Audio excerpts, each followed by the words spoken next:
Okay, सो आपकी MTV hustle के experience के बारे में आप बात करते हैं। कैसे पहुंचे वहां आप? देखो, रैप तो मैं बहुत टाइम से कर रहा हूँ। मेरा क्या है, हसल में जाने का मतलब पिछले सीजन में भी मेरा मन हुआ था। जब मैं फर्स्ट सीजन देखा तो मुझे लगा कि सेकंड सीजन में ट्राई करना चाहिए, लेकिन कुछ रीजन से मुझे मतलब प्रॉपर नॉलेज नहीं था उस बारे में कि कैसे क्या क्या करना है। एक तो मतलब मेरा सारा जो क्रू है, मेरे फ्रेंड्स, वो बाहर रहते हैं, मुझे गाइड करते गए कि ऐसा ऐसा करना है, तुझे रेडी करना है गाना, कम से कम 8-10 गाने रेडी कर, है ना। तो चलो, मैंने 1 साल गाने रेडी कर, खुद को थोड़ा सा समय देने में वो किया, मतलब टाइम दिया, है ना, खुद को। और फिर मतलब ये था, ये हसल सीजन 3 का ऑडिशन देना ही था मुझे। मैं सोच रखा था, लेकिन कोइंसिडेंस ऐसा हुआ कि वहां से कॉल आया हसल से।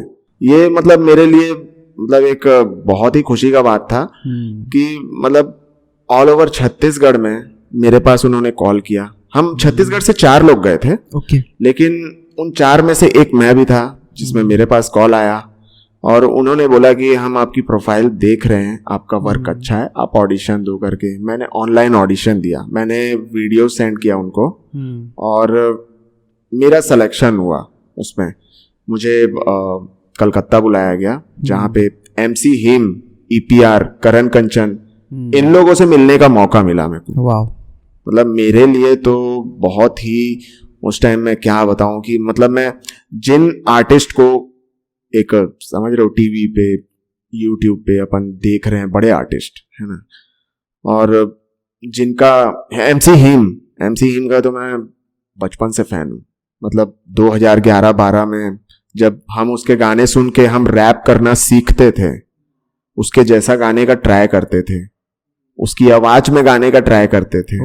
मतलब समझ रहे हो, तो एक हिसाब से हम उनको फॉलो किए हैं और उस इंसान को हम पास से देखे। तो मतलब फिर उसके बाद ये सीन हुआ कि हसल में अब हम तो एकदम जीरो यार, हमको कुछ पता ही नहीं था ऑडिशन के बारे में, क्या क्या सीन है करके गए हम।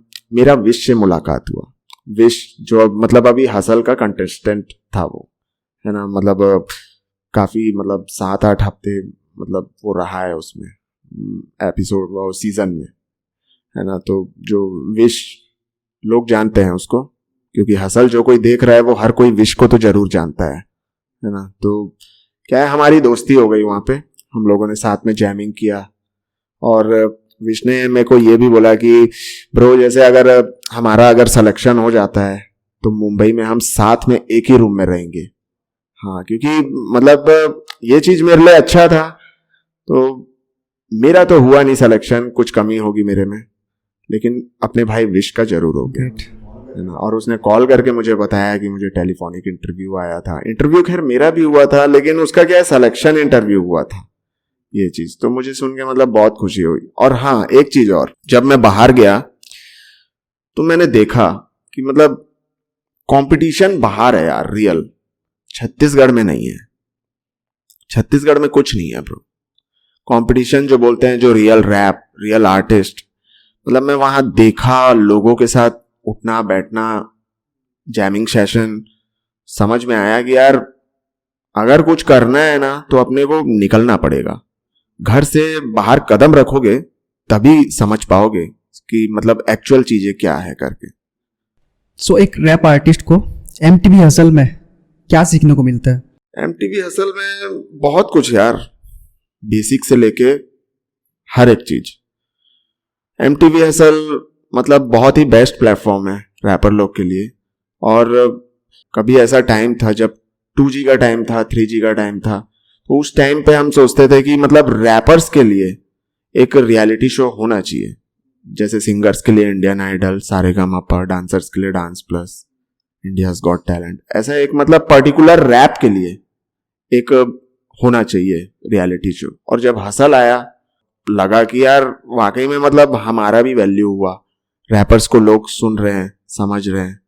और MTV हसल एक बहुत ही बेहतरीन चीज है, हर एक आर्टिस्ट को देखना चाहिए वो, है ना, हर एक रैपर को देखना चाहिए, हर एक चीज सीखने को मिलेगा, ऑडिशन से लेके मतलब समझ लो ग्रैंड फिनाले तक सारा एपिसोड।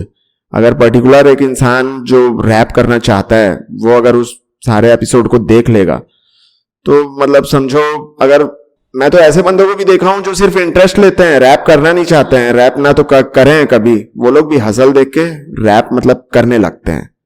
ये सीन है। रैपर्स के लिए एक प्लेटफॉर्म हो गया वहाँ पे बहुत बहुत अच्छा अपने टैलेंट को एक्सप्रेस करने के हाँ। लिए। ओके, सो एमटीवी हसल जैसे रियलिटी शोज क्या प्री प्लान्ड और स्क्रिप्टेड होते हैं? सच्चाई क्या है? सीन ये है कि प्री प्लान्ड ही है, वो स्क्रिप्टेड है। ओके, मेन ये है पूरा प्रॉपर सेटअप रहता है, ऐसा नहीं कि हमको लाइव दिखाया जाता है, ऐसा नहीं है। सारा चीज मतलब वीडियो शूट वगैरह, कैमरेज लगे रहते हैं चारों तरफ, ये सब पहले शूट हो जाते हैं, उसके बाद एडिट होता है, उसके बाद टीवी पे दिखाया जाता है। ये है स्टोरी। मुझे रैप इंडस्ट्री के बारे में ये जानना है कि रैपर्स की पर्सनालिटी कैसी होती है। आप बड़े रैपर से ही मिले हो? मिला हूं। सो क्या ऑब्जर्व किया आपने? बड़े रैपर्स से मैं ऐसा नहीं कि किसी एक से मिला हूं, 2-3 लोगों से मिल रखा हूं। किन किन से मिले? मैं बेला से मिला हूं, एमटीवी हसल का विनर सीजन 1। उसके बाद MC हीम सेकंड सीजन का, मतलब फर्स्ट सीजन का ही कंटेस्टेंट है वो, लेकिन MC हीम बोलने से लेवल है ना। और क्या है, उनको मैं ऑब्जर्व किया फर्स्ट टाइम जब मैं मिला अपने बेला भाई बोलते हैं उनको सब, लेकिन मैं सर ही बुलाऊंगा क्योंकि फॉलो किए हैं हम उनको, है ना। तो फर्स्ट टाइम हम उनसे मिले तो ऐसा लगा नहीं कि रैपर है करके। ओके, मतलब एकदम सिंपल साधारण, उनके साथ उठना बैठना हुआ है मेरा। मतलब फुल ओपन माइंडेड पर्सन है, फुल फ्रैंक। और ये चीज मतलब समझ में नहीं आएगी, मतलब एक रैपर से मिल रहा हूं मैं करके। ओके, MC हीम से मिला, उनको देखा मैं तो बाप रे, मुझे तो लगा ही नहीं कि मतलब कोई रैपर खड़ा है करके। उस दिशा में खड़े थे, उल्टी दिशा में, मतलब पीछे से हमने उनको देखा फर्स्ट टाइम।